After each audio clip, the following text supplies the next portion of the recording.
और तो कभी गरम कभी नरम, ये बात अमेरिकी राष्ट्रपति डोनाल्ड ट्रंप के लिए बिल्कुल सटीक उन पर बैठती है, क्योंकि ईरान को लेकर ट्रंप ने कितनी बार अपना स्टैंड बदला है, बयान बदले हैं, शायद उन्हें भी पता नहीं होगा।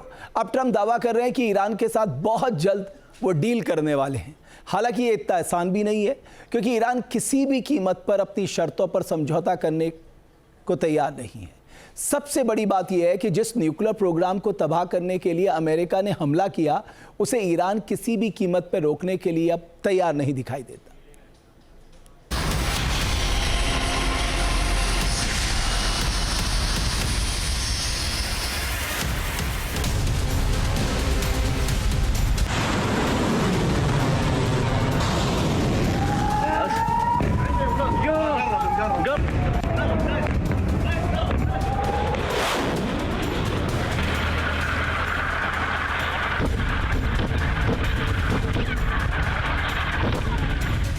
युद्ध के बाद बयानों का बवंडर।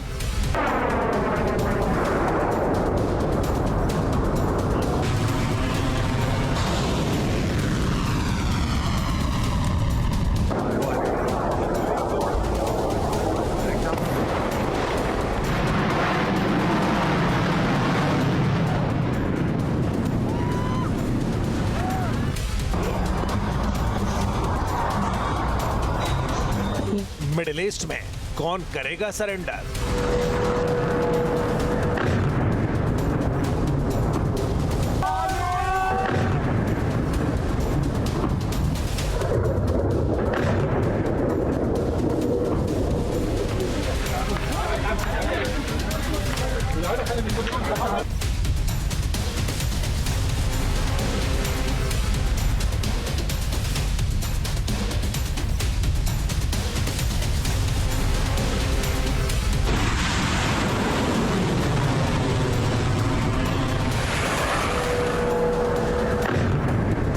अमेरिका और ईरान की पैंतरबाजी।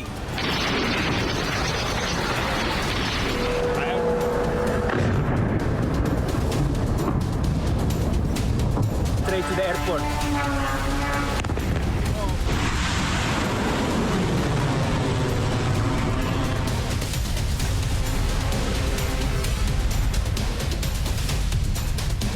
क्या युद्ध के खात्मे के लिए होंगे राजी?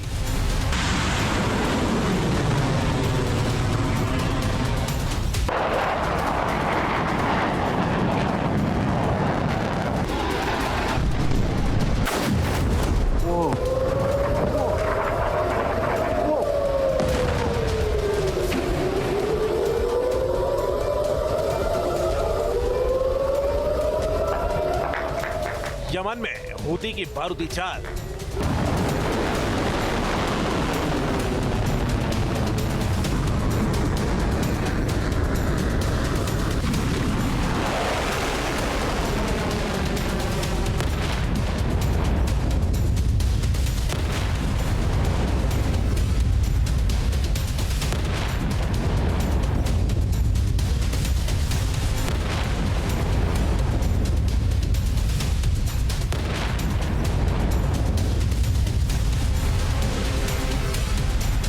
लाल सागर युद्ध विकराल। अमेरिका ने ईरान पर बमबारी पर फिलहाल रोक लगा दी है, तो ईरान भी अमेरिकी ठिकानों पर निशाना नहीं साध रहा है, लेकिन दोनों तरफ से बयानों के जरिए दबाव की रणनीति अपनाई जा रही है। अमेरिका की तरफ से दम भरा जा रहा है कि ईरान डील के लिए गिड़गिड़ा रहा है, तो ईरान दावा कर रहा है कि मिडिल ईस्ट में अमेरिका युद्ध हार चुका है। उन्हें उम्मीद थी कि उनके डाले गए दबावों की वजह से देश ढह जाएगा।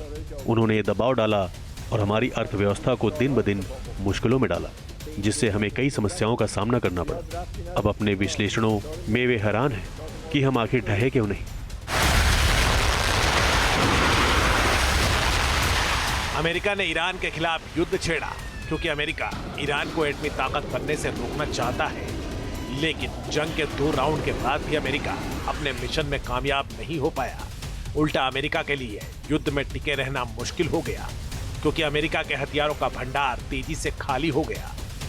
वहीं ईरान ने सटीक रणनीति के जरिए अमेरिका पर लगातार दबाव बनाया।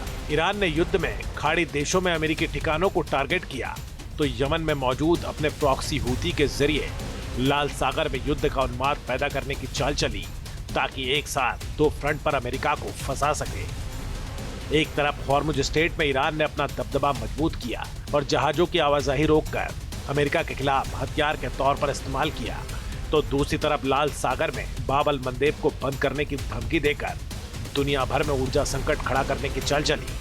इसका नतीजा ये हुआ कि अमेरिका को बातचीत की टेबल पर आना पड़ा।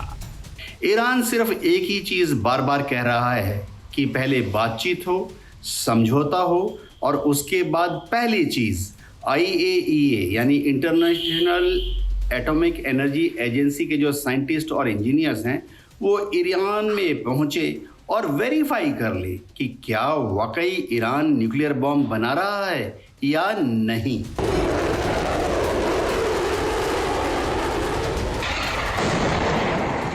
इस खास पेशकश में बताएंगे कि क्या मिडिल ईस्ट में ईरान के खिलाफ अमेरिका की बादशाहत ध्वस्त हो गई, क्या ईरान के एटमी सपने को अमेरिका चकनाचूर नहीं कर पाया, तो साथ ही बताएंगे कि कैसे रूस ने ईरान को गेम चेंजर हथियार देकर युद्ध में अमेरिका के लिए मुश्किलें खड़ी की। वहीं ईरान के इशारे पर कैसे हूती अब यमन में जंगी तनाव बढ़ाने में लगा है, जिसका अंजाम क्या हो सकता है ये भी बताएंगे। तो आप बने रहिए न्यूज़ नेशन के साथ।